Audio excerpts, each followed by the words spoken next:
My name is Emma. I am 23 years old. I live in a small, quiet town in England. I work from home. I am a designer. Most days I stay inside.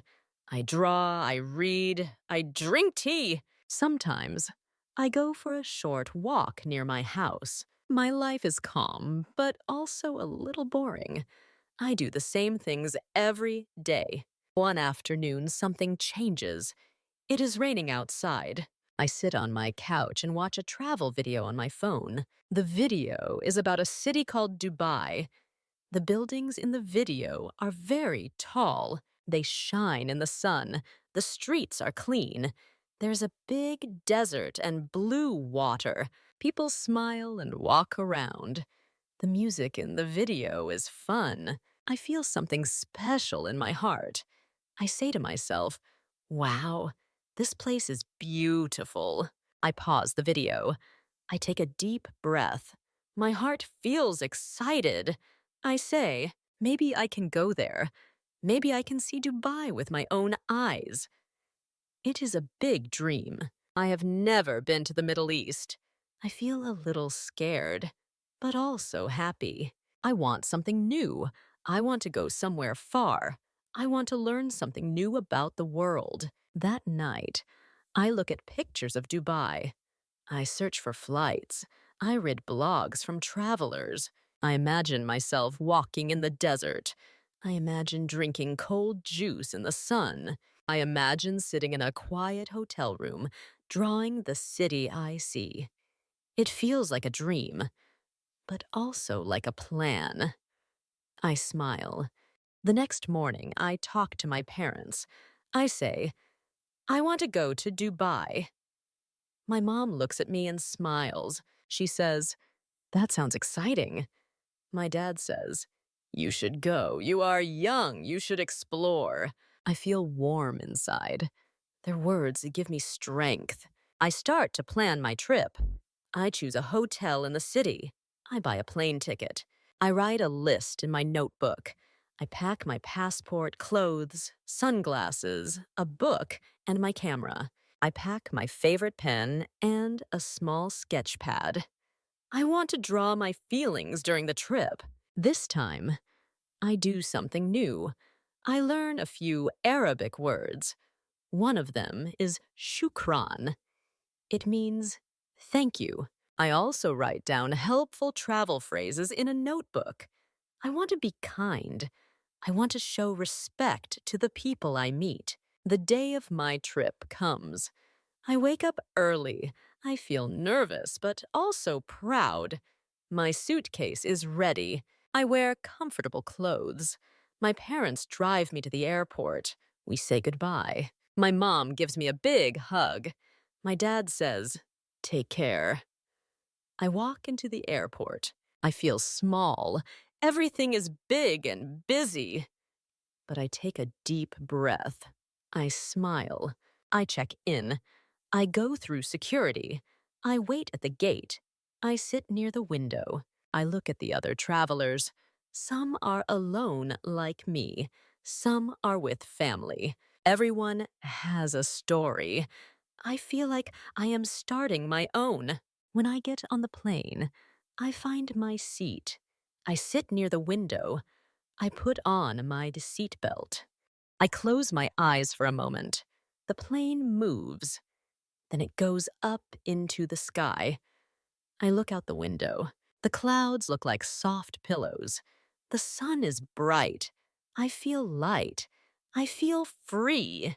I listen to music. I think about all the things I will see. I smile quietly.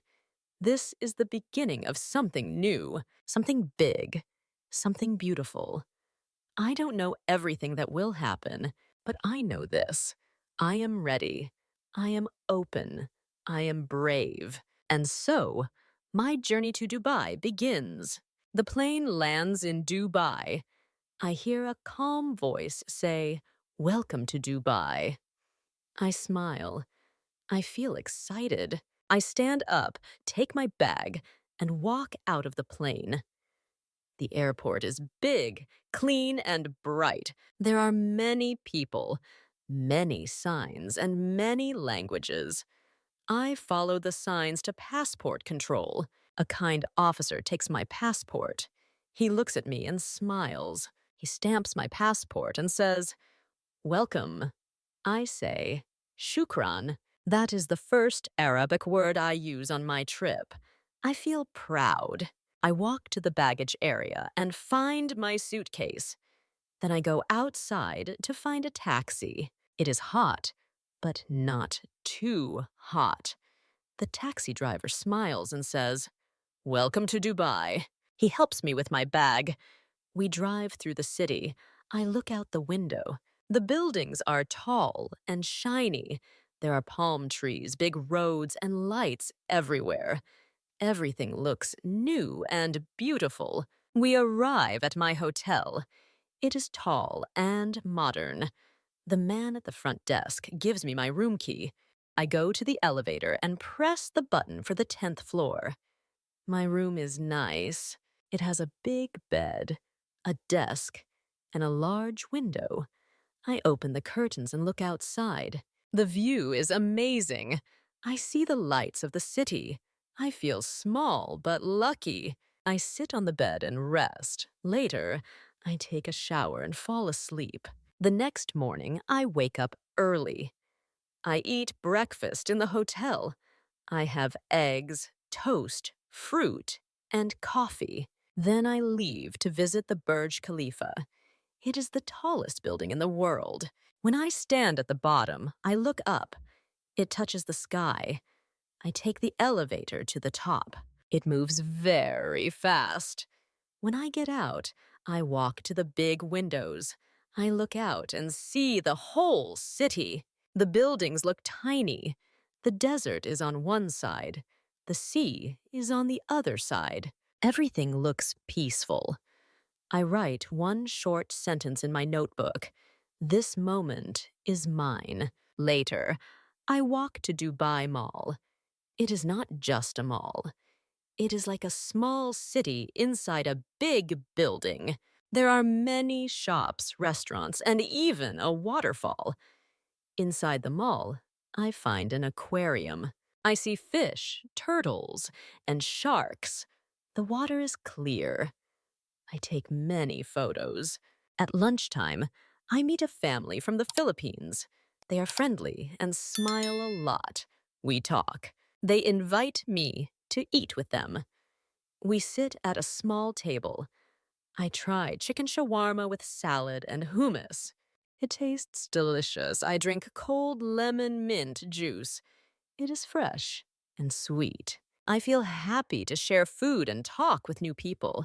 It feels like home, even in a new place.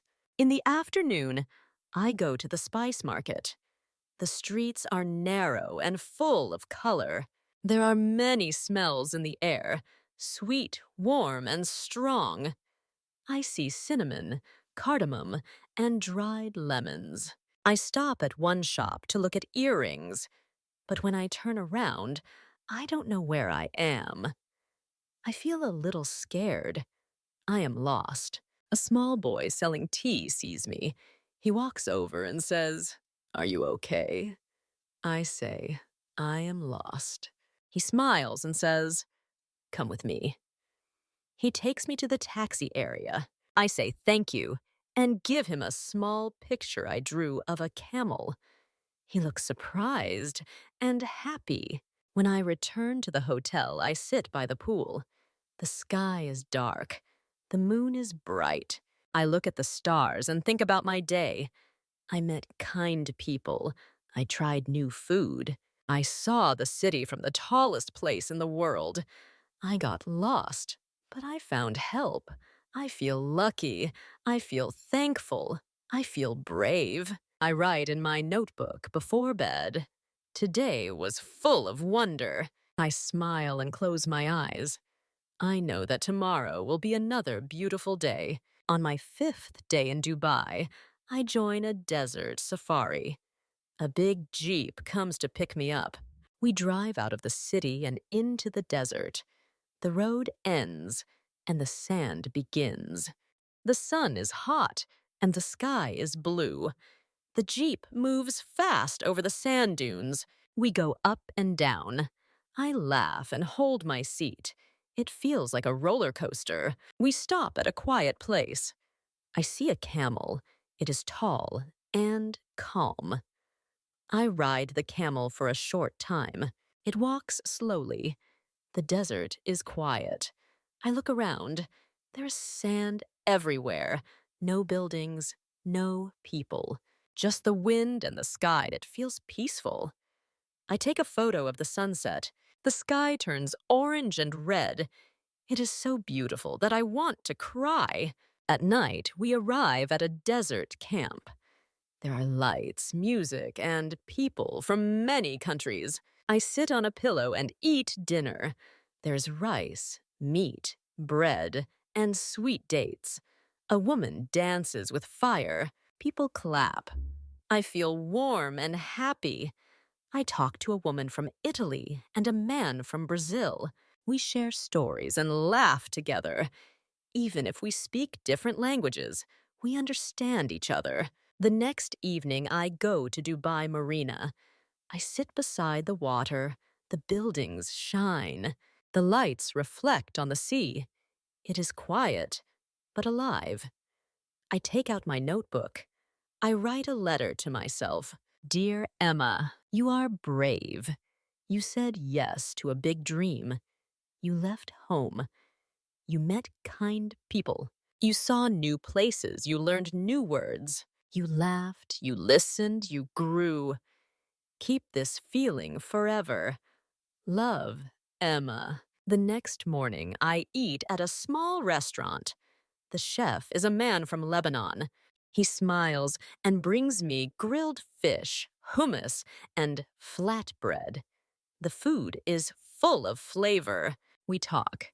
He says, food is like language.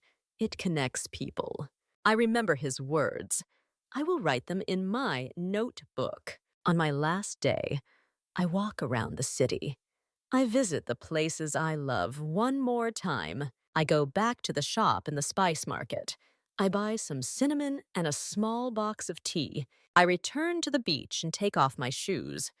The sand is soft. The sea is quiet. I sit and watch the waves. I feel calm. I also visit a mosque. I take off my shoes before I enter. I sit in the back and listen. I hear the call to prayer. I don't understand the words, but I feel their meaning. They are slow and gentle. They fill the space with peace. Back at the hotel, I pack my suitcase. I look out the window one last time. I see the city lights. I feel something deep inside. I know I will miss this place. At the airport, I buy a small gift for my family. It is a magnet with the word Dubai. I put it in my bag and wait for my flight. On the plane, I look out the window. The plane goes higher and higher. Dubai becomes small below me. I say goodbye in my heart. This city gave me so much. It gave me adventure, peace, courage, and joy. I will never forget it. When I arrive home, my parents wait for me. They smile and give me big hugs. I show them pictures. I tell them stories. I give them tea from the market. My mother says, "You look different." I smile. She is right. I feel different. I feel stronger. I feel more alive. Dubai was more than a trip. It was a lesson, a gift, a door to the world. I learned that the world is big, but people are close. A smile, a thank you, or a shared meal can make strangers feel like friends. I hope to go again one day. But for now, I carry the memories with me. I carry the sounds, the lights, the kindness, and the hope. And if you are learning English now, maybe one day you will also take a trip. Maybe you will see a new place. Maybe you will find a new part of yourself, too. Where will your English take you? The world is waiting. Emma's trip to Dubai was more than just a holiday. It was a beautiful journey of learning, feeling, and growing. At the beginning, she lived a quiet life in a small town in England. She worked from home and dreamed of something more. One day, she saw a video about Dubai. That moment changed everything. She listened to her heart and decided to go. She was a little scared, but she chose its courage. In Dubai, Emma saw tall buildings, deserts, and the sea. She rode a camel, ate new foods, and met people from many countries. She used new words like shukran and learned how kindness can cross language borders. She got lost, but someone helped her. She sat in silence and she danced with joy. Every moment taught her something. Emma's favorite part was not the biggest building or the fanciest mall. It was the small things. A smile from a taxi driver, a quiet sunset in the desert, a meal shared with strangers. These small moments touched her heart. They made her feel alive. When she came home, she brought back more than souvenirs. She brought back a new version of herself, someone more open, more thankful, and more brave. Her story shows us that when we say yes to new things, we grow. We learn not only about the world, but also about ourselves. So, what is the lesson in Emma's story? The lesson is this: life is full of chances. If you feel scared, that's okay. If something feels new, that's a good thing. Go forward anyway. Speak, smile, learn. You don't need to be perfect. You just need to try. Even small steps can take you far, and the world is waiting for you. If you watched and listened to this full story, congratulations. You have just improved your English listening and understanding. You are one step closer to your goal. Be proud of yourself. Now, let's test your listening with a fun question. What did Emma write in her notebook at the top of Burj Khalifa? A. The city looks like a map. B. This moment is mine. Comment your answer below, A or B. We'll check how many of you got it right. If you enjoyed this story, please subscribe to our channel. Your support helps us grow and gives us the energy to keep creating more free English stories for you. And if you want to donate, it would mean a lot. In the beginning, it's not easy for us to make high-quality content. We work for free to help you learn English. Your help keeps the channel alive. Thank you for being here. Keep listening, keep learning. The next story is coming soon.